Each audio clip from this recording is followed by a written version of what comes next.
ओम श्री सतगुरु प्रसाद। कल बहुत सुंदर भगवान ने बोला, तुम अजीब इंसान हैं जो अभी तक रिपोर्ट नहीं करते हैं। सही बात है। ये हमारे प्रैक्टिस में नहीं है कि हम अपनी रिपोर्ट अपने को प्रस्तुत करें, कि अपना ध्यान लगाएं और अपनी रिपोर्ट, क्या हुआ आज भाई, पूरे दिन में क्या क्या किया, कहां कहां मन गया, किसके साथ द्वेष किया, किसके साथ स्नेह किया, ये सब।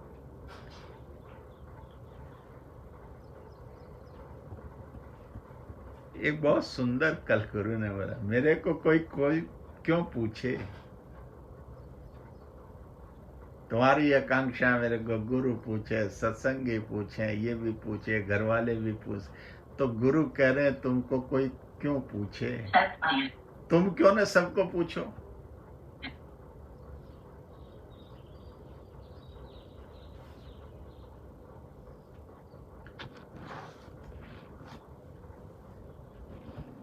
तो गुरु के चरणों में बैठकर, सत्संग में बैठकर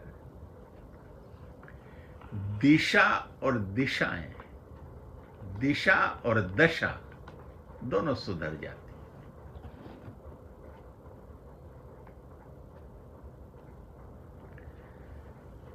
अष्टावक्र भगवान ने जनक जी को उपदेश दिया। प्रारंभ में जब दिया तो देखा, टटोला कि इसके अंदर कुछ जा रहा है कि नहीं जा रहा है।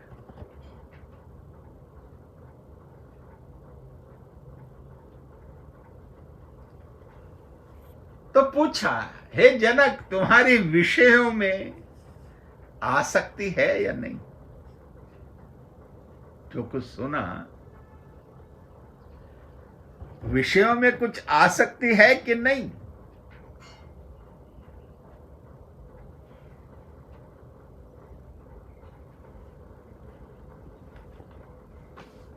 क्या वासनाओं के बैठने पर अन्याय पूर्वक गलत मार्ग से धन कमाने की लालसा हो रही है।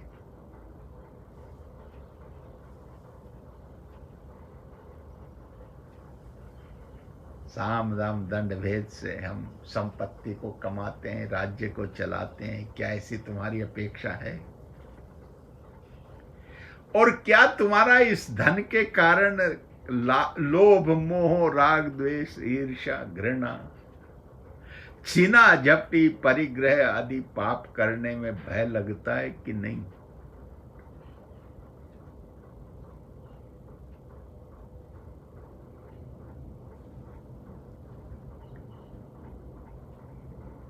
तो फिर वो निश्चय कराते हैं इतना पूछने के बाद, क्या कि धन कमाना, उसका यथेष्ट उपयोग करना, उपभोग करना अनर्थ नहीं है। गृहस्थी, राजपाट छोड़ करके अरण्य में भाग जाना न्याय संगत नहीं, ये ठीक नहीं, न धर्मानुकूल है। बस आसक्ति नहीं रखनी है,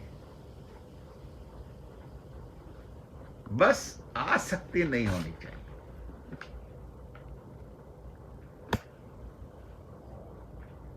ये करने के बाद तो अब जनक कहते हैं, तत्व समझना प्रभु, ये संतों की महिमाएं अपरंपार है। जनक क्या कहते हैं,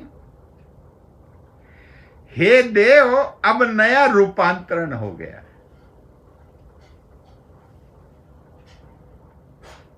तो अष्टावक्र कहते हैं, क्यों, ऐसा क्यों तुमने बोला। तो कहता है, गुरुमुख से मेरा नया जन्म हो गया।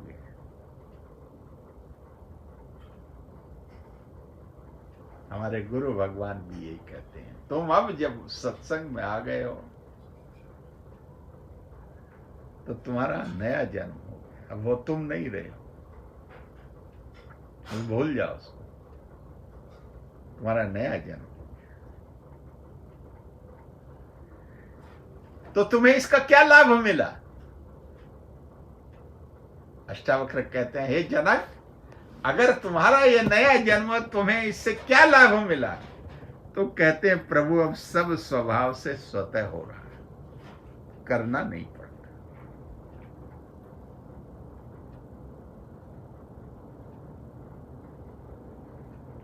अब अहमता, ममता, कर्ता, भोक्ता का पन समाप्त हो गया। ये रिपोर्टिंग है, ये रिपोर्टिंग है जो भगवान अपेक्षा करते हैं कि अपने रिपोर्टिंग करो।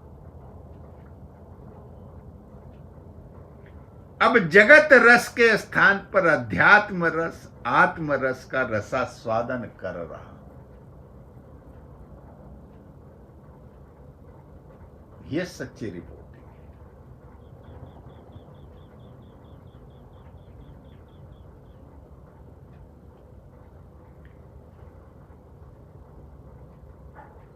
और हे देव, शास्त्राध्ययन और उपदेश को भी नगण्य मानकर केवल और केवल जानकारी का साधन मानते हैं कि जानकारी रहे कि इनमें क्या छिपा है, ये क्या बोलते हैं।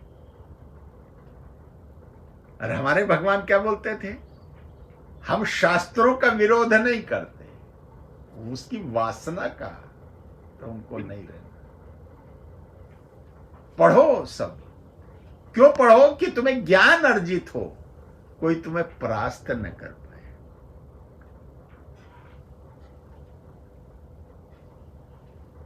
वे अध्यात्म ज्ञान को आत्मोन्नति का अटूट मार्ग एवं साधन मान रहे हैं।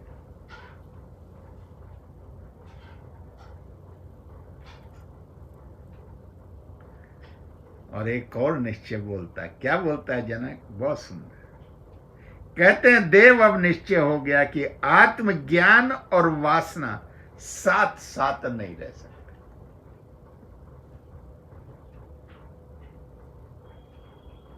अष्टावक्र कहते हैं, और क्या हुआ? तो कहते हैं, प्रभु देह और आत्मा दोनों अलग है, यह अनुभव हो रहा है।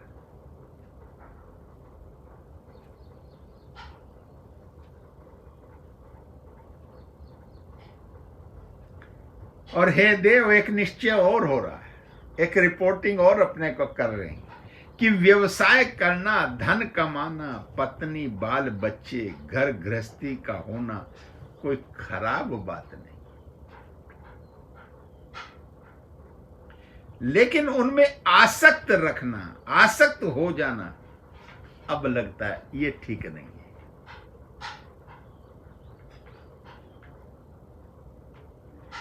और ज्ञान और अज्ञान का संबंध भौतिक पदार्थों से त्याग कर उनके ग्रहण से नहीं, अपितु आसक्ति अनासक्ति से। भौतिक पदार्थों का त्याग और ग्रहण से कोई संबंध नहीं। मैं ये चीज ले लूं या न ले लूं, बस तुम्हारी आसक्ति है कि नहीं है, अनासक्ति है कि नहीं है, ये तुम्हें, ये प्रभु अब मेरे को आपके ज्ञान से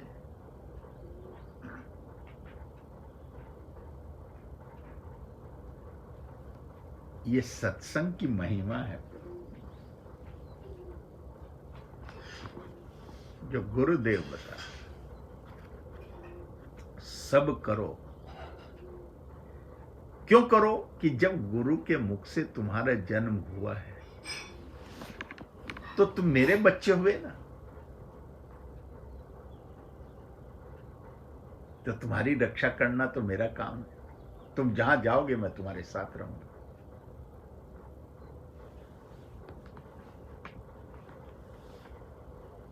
गुरु के सानिध्य का बहुत बड़ा लाभ होता है। गुरु, इस सत्संग की महिमा अपरंपार है।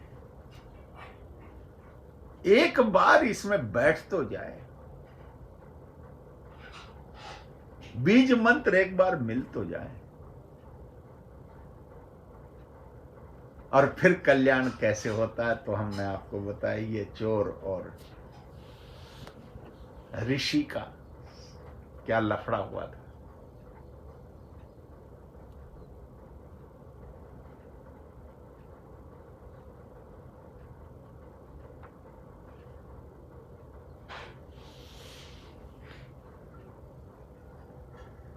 एक दृष्टांत आपको बताते हैं, सुनिए प्रभु। गुरु के सानिध्य का और सत्संग का क्या फल है।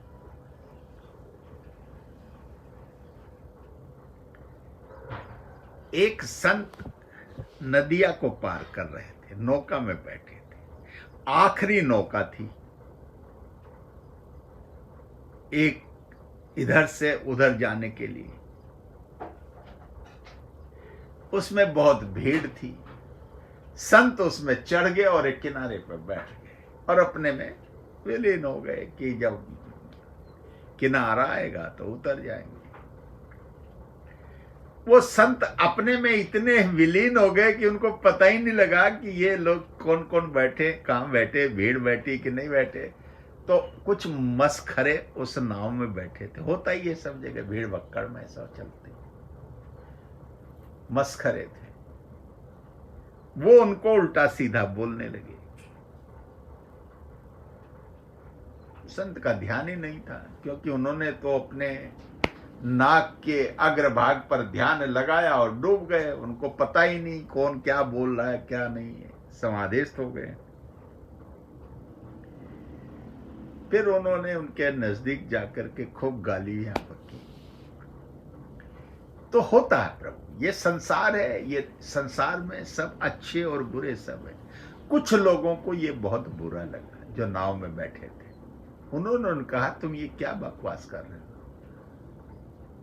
वो साधु प्रकृति के संत बैठे हैं, तुम उनके साथ में ये क्या व्यवहार कर रहे हो, तुम्हें शर्म आनी चाहिए। तो उनका पारा बढ़ गया, क्यों गुंडे बदमाश को तो जितना बोलोगे उनका पारा बढ़ जाएगा।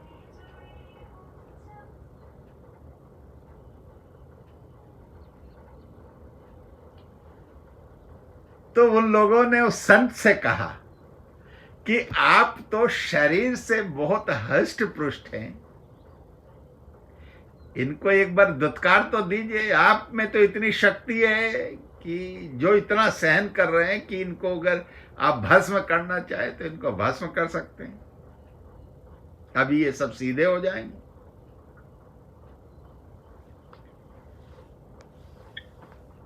आप में तो बहुत सहनशीलता है। तो संत कहता मैं सहनशील कहां हूं, मैं तो असहिष्णु हूं। सहने की शक्ति तो अभी मुझ में आई नहीं, अभी तो मैं अभ्यास कर रहा हूं। हां, मैं प्रतिकार, जो इनका जब प्रतिकार था वो अपने तरीके से कर रहा था। क्या कर रहा था?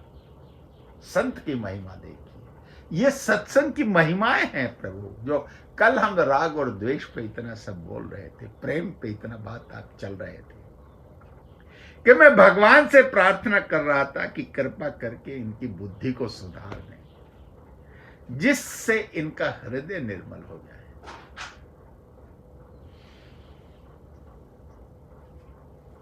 तो उनका पारा और चढ़ गया। जो बदमाश को तो भाई उसके भले की कुछ बोलोगे तो उसको गुस्सा आ जाएगा। वे संत को उठा करके नदी में फेंकने लगे, जा रहे थे। इतने में आकाशवाणी हुई, क्या कि हे संत शिरोमणि, ये बदमाश तुम्हें नदी के अथाह जल में डुबोल करके मार देना चाहते, तुम कहो तो इनको अभी भस्म कर दिया जाए। ये आकाशवाणी हुई, सबने सुनी जितने नौका में बैठे थे। तो उन बदमाशों के होश हवा हो गए। पहले ये आकाशवाणी, ये तो ऊपर से हो रहा, बोल रहा है, अब हम लोगों को ये भस्म कर दे। वे कांपने लगे। तो संत कहता है ऐसा, क्या कहता है? हे स्वामी, आप ऐसा नहीं करें, मुझ तुच्छ जीव के लिए कई जीवों के प्राण न लिए जाएं, एक के लिए, ये तो कई हैं, 3-4 हैं, तो इनके प्राण आपने ले। और प्रभु यदि आप मुझ पर प्रसन्न हैं और मुझ पर कृपा करना चाहते हैं तो इनके विनाश की नहीं, इनके सुधार की कोई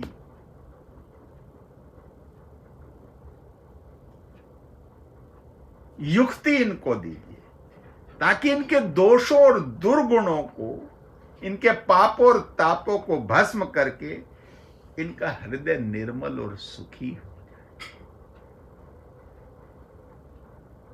तो आकाशवाणी होती, ठीक है संत, तथास्तु। तुम्हारा स्वभाव बहुत निर्मल और ऊंचा है, तुम हमको अत्यंत प्रिय हो। जैसे ही ये हुआ, वो बदमाश उनके पैरों में गिर गए और अनुनय विनय करने लगे कि हमको आप अपने साथ रख लीजिए, अब हम आपके साथ ही रहेंगे। कहां वो लूट खसोटने में लगे हुए थे और साधु बन गए संत के। ये महिमा है, ये सानिध्य है, संत का संसर्ग ये फल देता है। तो कल गुरु भगवान ने क्या बोला? तुम्हारे ही कर्म तुम्हारे ही फल।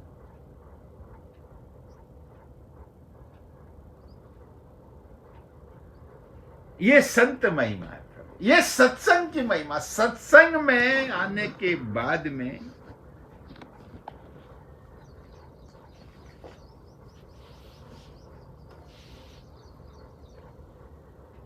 ये मन जो उच्छृंखलता करता है, ये शांत प्रवृत्ति में आ जाता है।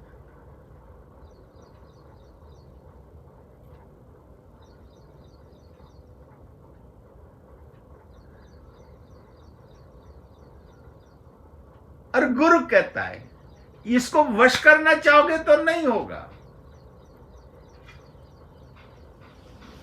इसकी सुनो नहीं, सुनो अपनी, इसके उल्टा चलो थोड़े दिन। तो प्रेमी कहता भगवान नोवर बताता है कि हम राइट हैं, पर मन कहता है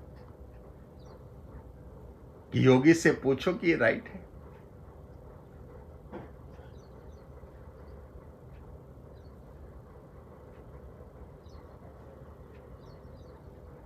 तो भगवान कहते हैं जब हमको कोई इच्छा ही नहीं है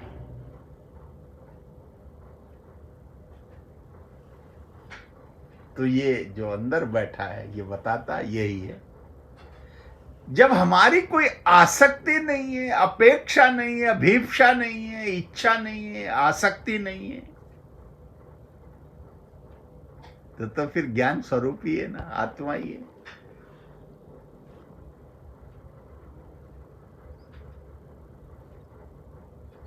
फिर ये पता करने की जरूरत नहीं, न पता रखने की जरूरत है कि मेरी कोई इच्छा है कि नहीं है, विल है कि नहीं। क्यों? Thy will be done।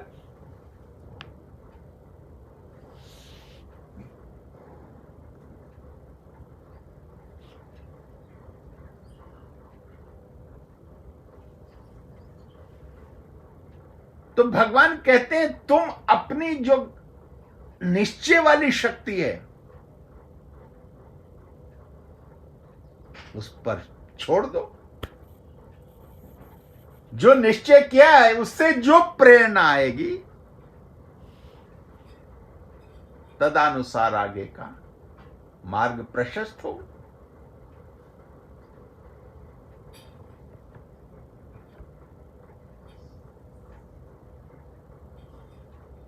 और ये भी ध्यान रखना चाहिए कि वो नोवर जो ज्ञान स्वरूप है वो तुम्हारे साथ है, वो तुम्हें भूलता नहीं है। तुम भूलना चाहो तो भी वो तुम्हारे साथ है, तुमको जगाता रहेगा। Zubronics for life. Bluetooth mode. ये उसकी महिमा है। और यही वास्तविक रिपोर्टिंग है प्रभु।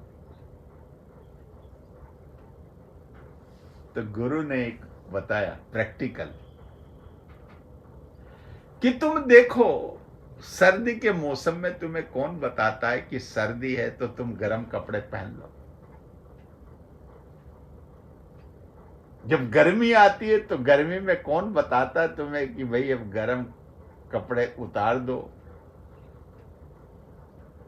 और सूती कपड़े पहनो? क्यों? वो ठंडे होते हैं। ये कौन बताता है? इसकी कोई आकाशवाणी तो होती नहीं। ये वो जो तुम्हारे अंदर बैठा ना, वो बता देता है कि अब ऐसा करो।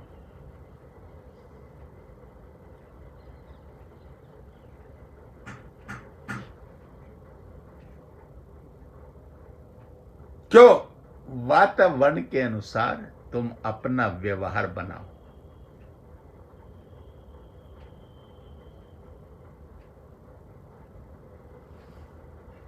तो गुरु भगवान कैसे? ऐसे ही जब हम इस सृष्टि में रमण कर रहे हैं तो हमको इस तत्व का, वास्तविकता का आभास होना चाहिए, पता लगाना चाहिए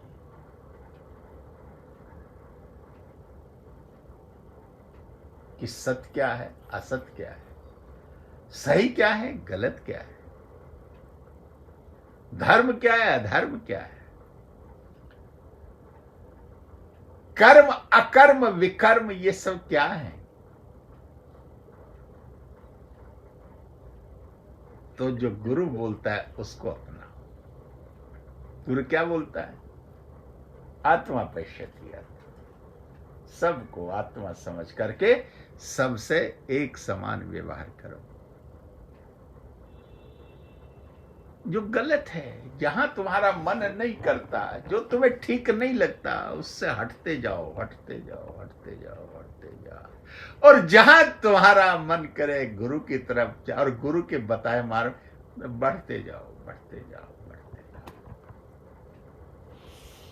बाकी कल्याण गुरु करेंगे।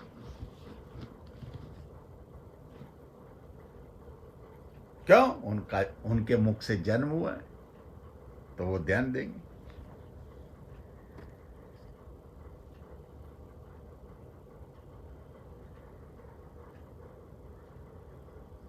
जब तुम्हारी ये स्थिति हो जाएगी तो फिर शरीर के अंतिम क्षण में भी तुमको आभास नहीं होगा जगत का।